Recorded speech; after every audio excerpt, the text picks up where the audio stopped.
Hey guys, it's me, Jenny, and I'm here with an energy read for you. And I'm going to say after this read, I'm going to be off for the next 3 days, if Divine will permit it. I'm asking permission because I have a lot going on, so I really wanted to take a little mini break finally from my channels to do some family stuff. But I'm actually in my car today because I have a full house and it's kind of loud, so I came out here to do my recordings. But I have been feeling like really low energy earlier today, and when I laid down to take a nap, I kept hearing two different songs playing in my head, and I'm not sure if I'm picking up maybe on someone's energy that's going through something right now, but I felt really called to pulling cards on it and getting the message out to whoever before I take my break. So the first song that I got was Lonely. I believe it's by Shaggy, where he's like, lonely, I'm so lonely, I need somebody to call my own. Okay, so I'm getting someone that's feeling extremely alone right now, and it's really sad. Like, it was making me really sad when I was in this energy earlier. And then immediately after that, I was getting the song Along the Watchtower by Jimi Hendrix, where he's like, there's gotta be some way to get out of here. Do-do-do. Yeah, so I'm feeling someone is feeling extremely trapped right now, and I'm not getting the vibe of any kind of physical entrapment or anything dangerous. This is more of like a mental space, like mentally feeling stuck, mentally feeling really, really trapped in a situation. And I feel like it might be tied to the reading I did yesterday regarding a karmic that they are trying to walk away from or have walked away from. I'm feeling like they're very much stuck right now in a situation with them, and it's making them really sad and really depressed, very miserable. So I pulled out the first two cards is You Are a Truth Seeker, followed by I Miss You, I Want You, I Need You, I Love You, Feeling is Mutual. So this person, the one that's feeling so trapped, sees you as someone that they miss and they want and they need to be with, and they cannot get their mind off of you. In fact, I'm getting this feeling that you might be the one thing that is keeping them sane. Like while they're going through all this mental anguish, the thought of you and the thought of possibly being with you at some point when all this is said and done is what's keeping them together. Those thoughts are keeping them sane, are keeping them happy, are keeping them stable. While that's not healthy in any means, it's very kind of codependent, and I'm sure this person's going to need some help along the way, maybe some therapy of some sort, but you're definitely a light, a beacon of light in this person's life. The next cards I got out was Communication and Distorted. I don't know if you can see that. Communication, Distorted. It says, expect a message soon. They want to express how much they truly miss you. Followed by Distorted. My views on relationships are distorted from past experiences. So just a heads up for you. This person may be coming in to talk to you, but they might not be coming in the healthiest of a mindset, and they are lacking a lot of trust right now. They're lacking a lot of emotional stability. They might be a little flaky, a little bit hit or miss, in and out. I'm not saying that you have to excuse that or allow it, but if they're coming out of something this toxic, I mean, perhaps just show them some grace. You know, give them some space. Don't be rude or unkind, but, you know, be polite and kind, and then maybe give them their space that they need to heal. Then we have this person's in love, best friend, proposal.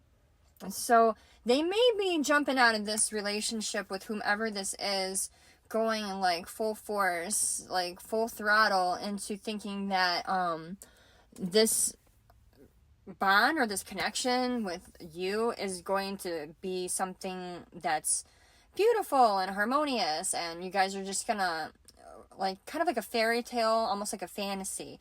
I don't think that they're looking at the reality of the situation. Not saying that it couldn't be a fairy tale, but it's grandiose thinking on their part, because they are in such a struggle right now, that they're fantasizing and they're not actually picturing this relationship in a realistic manner.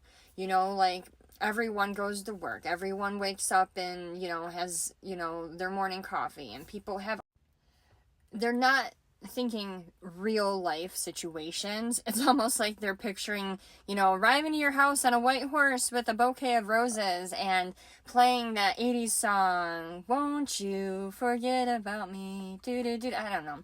And like, you coming down the trellis and hopping on the back and riding off into the sunset. That's great if that's what's getting them through whatever it is they're going through right now. But I'm being led to tell you not to jump into this too quickly, because they will be jumping from one relationship to another, and they absolutely need their time to process everything, to heal, to become independent, to practice self-love.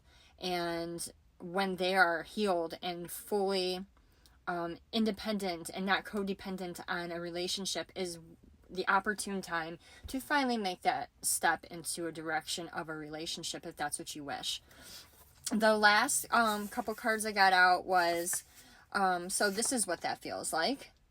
I'm gathering that perhaps this person in depression that is feeling extremely trapped is someone that may have done this to people, herself, before, in a past relationship, and now they're finally feeling it for themselves. So it's kind of like a little bit of a karma, what goes around comes around type situation. They're finally understanding, okay, that's what this feels like. And slow and steady wins the race. So if you're this person that's feeling trapped, I don't know, I personally wouldn't give this advice, but Divine is saying to withstand the storm, stick it out, don't be irrational, don't make any impulsive decisions right now, keep riding this wave, and everything will come to light and will come to pass as it's supposed to. Patience is a virtue. That's what I'm getting. And then I get weighing the feather, followed by your biggest haters are also your biggest fans, aka stalkers. So one, the person that is in depression or feeling stuck, and also the person that's on the other end of this, the person that this individual is thinking about, you have weighing of the feather, you have some decisions to make. And what I said earlier in the video, taking time, having patience, not rushing into anything, not being impulsive, feel it out, use your intuition. You know, baby steps are probably the best to go with this. And then we have the stalker. So I don't know, I keep being told by Divine and a lot of readings lately that your biggest fans, your closest allies and people that you would never suspect, like, ever, that are like right there with you, are some of your biggest haters, and probably sabotaging a lot of your prosperity, a lot of your abundance, a lot of your growth, a lot of your connections, relationships. I would say, just off of the energy that I'm feeling, a lot of it is based off of jealousy, fear of losing you, anxiety of change. They need to do a lot of their own inner self-work. A lot of unhealed people out here trying to sabotage those that are really putting in the legwork and the effort to better themselves at this time. And it's going to come around at some point, hopefully after this cycle kind of like finishes up, that group of people start putting in the legwork and start working on themselves. Hopefully we get to a point to where everyone in our circles and in our environments are all kind of working towards healthier relationships and healthier means of communication and handling situations with one another. That would be ideal, and that's what I pray for on a daily. So I hope this message helped and reached anyone that needed to hear it. I am, again, going to be off for the next 3 days, so I will catch you all on Monday. Have a great weekend. Bye.